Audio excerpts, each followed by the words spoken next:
একটি ছোট্ট গ্রামের মাঝে একটি পুরাতন ভূত থাকত। সে অত্যন্ত সহজে ভূতের দেহের মধ্যে ঘুরে ঘুরে সবাইকে ভীত করত, কিন্তু সে কোনো কারণেই কাউকে ক্ষতি করে না। সে প্রতি দুপুরে গ্রামের পাহাড়ের ছোট পাহাড়ের সমান্তরাল বাঁধের উপরে বসে থাকত এবং একের পর এক অদ্ভুত গল্প বলত। তার কথাগুলি শোনাতে গিয়ে গ্রামের ছেলেদের অনেকে তার দিকে নাজুক নজর দিত। তাদের মনের ভয় দূর করে সে তাদেরকে দিয়ে দেওয়ার জন্য একে একে গল্পের মধ্যে ন্যূনতম মাত্রার মধ্যে হুমকি দিয়ে থাকত। একদিন গ্রামের একটি বহু স্বল্প ছেলেরা মিলে ভূতের গল্প শুনতে গিয়ে সেই পাহাড়ের পাশে এসে দাঁড়িয়ে থাকল। ভূত আবার এক নতুন গল্প শুরু করল। একবার আমি এই পাহাড়ের উপরে বসেছিলাম। সেখানে আকাশের রং আমার কাছে পৌঁছানোর পরিমাণও থাকে না।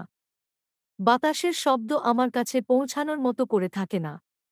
আমি মনে করেছি আমি শুধু দেখতে পারি। তারপর আমি দেখতে পারলাম আমি শুধু পরী দেখতে পারব। ছেলেগুলি অবাক হয়ে থাকল এবং ভীত হয়ে তাকিয়ে পড়ল। একজন নিজের বাপুর কাছে এসে গল্প বলল। তাদের বাপু হাসতে হাসতে বলল, ওরা বড় হয়ে দেখবে। সে সময় ভূতের গল্প একে একে সত্যি হতে শুরু করে যাচ্ছে।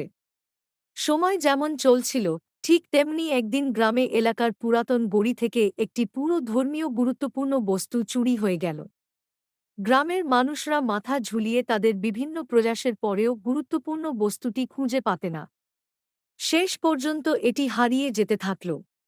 একদিন একটি ছোট্ট ছেলে নিরুদ্দীপ্ত কোমর থেকে একটি পুরো ধর্মীয় বস্তু খুঁজে পেতে এসেছে, যা পুরো গ্রামটির মানুষদের জীবন ও প্রণোদন করেছে।